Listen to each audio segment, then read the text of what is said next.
I wanted to do more videos where I talk, so here it is. So I asked people on my DeviantArt through a poll, what kind of topic do you want me to talk about? And the most forward thing on that poll was how I make comic stories and characters. So that's what I'll be addressing today in this video. And I'm going to start off with how I make comics. And this is more of like the technical how I make comic pages, because I feel stories and characters are more the things that make the comic.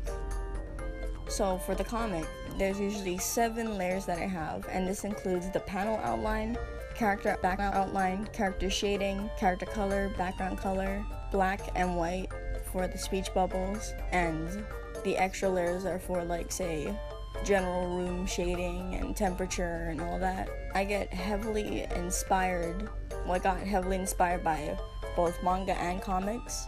I actually read more manga than I do comics, but for some reason I always default from the right to left sort of way of writing comics. My style might not be as, say, difficult or complex as manga, but you can see where the manga inspiration comes into play when it comes to drawing over dramatic expressions or just over the top action and stuff like that.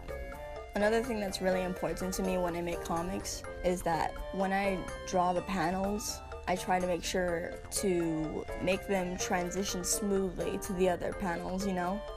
Like, I don't want to leave people confused about what just happened between the panels. Usually it's a continuation off of the last one. And yeah, I think that's all for the comic portion. But onto stories. Now this is where it gets even deeper, because I just like writing stories.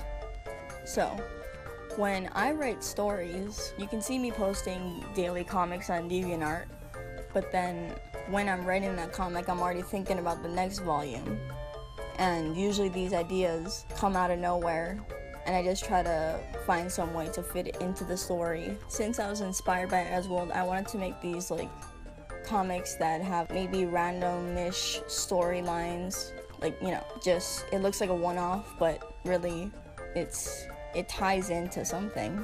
And by that, I mean that the volume does mean something. It has a purpose, whether that be introducing a villain that will return, a setup for a volume in the future, character progression, and relationship growth.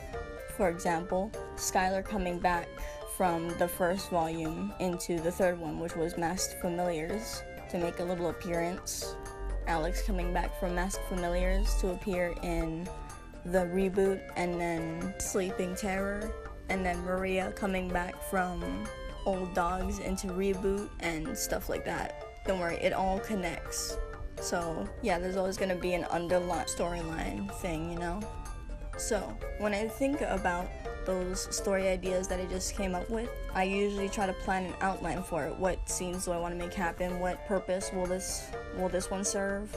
I usually just have this really like basic outline of what is going to happen throughout the whole thing, but usually I just make up minor things along the way. And I know it's not really seen as a good thing to just wing it, but like, I think as long as I have a basic outline of what I want to do, then making up minor things along the way isn't too bad, because I think I'm doing alright for it. Plus, I think that making up things along the way, like minor things such as character interactions and stuff like that, it feels more organic, I guess you could say, because my stories are heavily based on character interaction, because I believe that characters can really make or break a story. Because if the characters are boring, then usually there's no real way for me to get invested into that.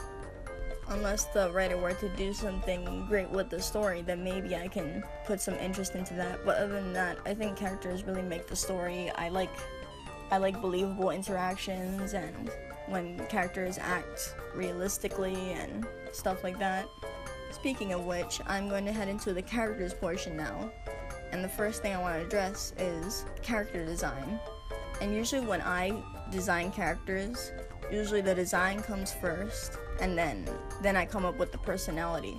And I know that's bad. I know that people say that coming up with a design beforehand is bad, but Usually during my process of making a character, I'll either tweak the design or tweak the personality to match with the design, and I think that makes sense, yeah. I think the only character that doesn't really have their personality match with their design is maybe Toon, because I know the color red is kind of like passion and love, you know, bravery, all that stuff, because Toon is not. But yeah, I usually like the idea of characters and colors. I like how the idea that characters wear things that represent their personality. I like that aspect, and that's what I really like to use when designing characters. Anthros are a special case though, because when it comes to anthro characters, I usually like to look up what the actual animal is like and let that play a part in their personality. They might not act like the exact animal or have their whole personality 100% match with the animal that they're based off of, but at least like a few aspects are the same. And when it comes to making characters, I also try to not make them too overbearing or unrealistic. This means I try to not make characters too out there, too annoying and over the top, because I just don't like when characters are like that, especially when they're like, say, 40 years old or, you know, older, on the older side, and they still act like a teenager. I try to avoid that as much as possible, and I try to avoid making characters unrealistic as long as their interaction being unrealistic. For example, if you act like a shithead, you're gonna be treated like a shithead. Like, I try not to pamper my characters too much. I mean, sometimes it might happen, like they still would survive things that others in the story probably could not, but yeah, I need them for the plot. I can't kill them off. Also, I try to give them flaws that actually hurt them in some way. Like how Prejudice is very naive and he's overly nice. So he'd probably walk up to like a monster and try to calm him down and say, "You want to be friends?" Even if that monster just happened to stab him in the stomach. Toon's weak and he's lazy, so he can't defend himself if someone tries to take his pencil. Excalibur might scare people off. My character acts like a dickhead, etc. So the last thing I want to address is more character design stuff. And when I design characters, I try to use bolder colors to catch attention. And because I like bold colors, because whenever I see characters wearing like dull colors, usually it doesn't catch my attention unless the personality is great. And by bold colors, I don't mean like eye bleed, like all the way up, saturation, you know, stuff like that. I just mean like using colors besides dulled out colors. Like I try to use brighter colors, and I like to vary that, and I like making wide variations of characters which all vary in personality, colors, species, heights, backgrounds, races, etc. I just love variation in characters. I think it's what makes a story also memorable. Just like this huge cast of characters that'll all stay in your mind. Hopefully they'll stay in your mind, because like I said, I think characters are what really make a story, and having interesting character design and all of that, interactions help as well. And I think I forgot to mention this, but when it comes to character designs too, when it comes to whether personality or design comes first, usually I shift back and forth between them. Like if I'm making a volume, then I need a villain character in it, but I still don't have the design. I usually think about what the villain's going to do, and then I base it off of that. So I just switch back and forth depending on, you know, what I think of first.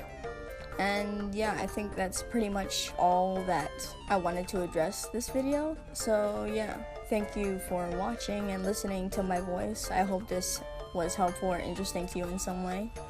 And goodbye.